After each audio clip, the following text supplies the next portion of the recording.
महाराष्ट्र शासनाच्या महसूल व वन विभागामार्फत आमचे कुटुंब प्रमुख आदरणीय चंद्रशेखरजी बावनकुळे सर यांच्या संकल्पनेतून संपूर्ण राज्यभर एकूण 3 महिन्यांमध्ये 6 टप्प्यात हे महाराजस्व अभियान राबवलं जात आहे। याचं नाव छत्रपती शिवाजी महाराज महाराजस्व अभियान असं आहे। त्यामध्ये आपण जी समाधान शिबिर आयोजित करतो आहोत की गेल्या महिन्यात 2 केली, या महिन्यातलं हे दुसरं आहे आणि पुढच्या महिन्यात अजून 2 करणार आहोत। प्रत्येक तालुक्यांमध्ये अशी 6 शिबिरं होत आहेत। या शिबिरामध्ये महसूल विभागामार्फत दिल्या जाणाऱ्या वेगवेगळ्या सेवा, मग ते उत्पन्नाचा दाखला असेल, जातीचा दाखला असेल, वेगवेगळे 32 दाखले असतील किंवा कोणत्याही रेशनिंग रिलेटेड ज्या काही लोकांच्या सेवा देता येतील, संजय गांधी निराधार योजना आहे, या सर्व लाभ इथं देत आहेत। त्यासोबतच उपअधीक्षक भूमी अभिलेख कार्यालयामार्फत मोजणीच्या संबंधित जी काही सेवा देत आहेत त्या सेवा देखील आम्ही इथं उपलब्ध करून देतोय।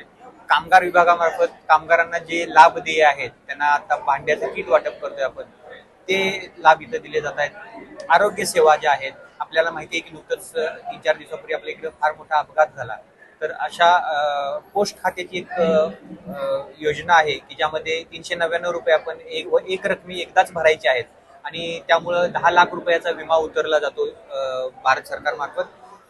तर ते देखील आपण लाभ इथं रजिस्टर करून लोकांना कसे मिळू शकतील याचं नोंदणी करतोय। वेगवेगळे लाभ एकाच छताखाली देण्याची ही शासन आपल्या दारी सारखी जी योजना आहे, त्याच धर्तीवर ही योजना आहे। यातून लोकांचं समाधान व्हावं ही संकल्पना आहे। आताच आदरणीय आमदार पथोरे सर यांनी आम्हाला सूचना केली की आता 10वी आणि 12वीच्या विद्यार्थ्यांच्या परीक्षा संपलेल्या आहेत आणि त्यांना पुढच्या शैक्षणिक कामासाठी जे विविध दाखले लागतील, त्या दाखल्यांसाठी एक मेळावा हे करून त्यांना कसा लाभ देता येईल एकत्रितपणे एक मोठं शिबिर घेऊन, ते देखील आम्ही आता पुढच्या महिन्यात आयोजन करून मोठ्या प्रमाणावर नागरिकांना, विद्यार्थ्यांना ज्या दाखले वेगवेगळे लागतात शैक्षणिक कामासाठी, ते देण्यासाठी सुद्धा आमचं नियोजन आहे। आमदार साहेबांनी सांगितलं की पाण्याच्या नियोजनाबाबत जिल्हाधिकाऱ्यांशी बोलणं झालेलं आहे। उन्हाळ्याचे दिवस आहेत, नेमकं यावेळेला काय नेमकं सूचना आहेत, पाणी कपात या ठिकाणी होणार आहे, काय नेमकी परिस्थिती ठरवायची? आपल्याला माहितीच आहे की पाणी टंचाई ज्या ज्या गावांमध्ये सुरू होते त्या ठिकाणी टँकर उपलब्ध करून दिले जातात। तर हे टँकर उपलब्ध करून देण्याचे अधिकार माननीय जिल्हाधिकारी महोदयांचे आहेत, परंतु वेळेची निकड लक्षात घेता आदरणीय जिल्हाधिकारी महोदयांनी हे सर्व अधिकार उपविभागीय अधिकारी म्हणून आम्हाला प्रदान केलेले आहेत। त्यामुळे आता कोणतीही संचिका या संदर्भाची ठाण्याला जात नाही। बीडीओंच्याकडून ज्या दिवशी प्रस्ताव येतो त्याच दिवशी आमच्याकडून मंजूर करण्याची आमची नियोजन आहे।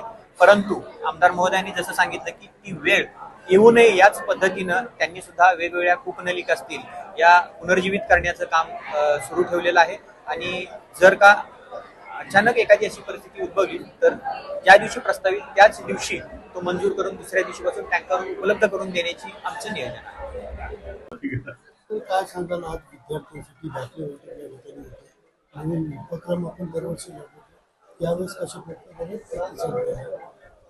राज्य सरकारच्या माध्यमातून छत्रपती शिवाजी महाराज राजस्व अभियान हे आज सुरू आहे। सगळ्यात राज्यभर हा कार्यक्रम लागलेला आहे।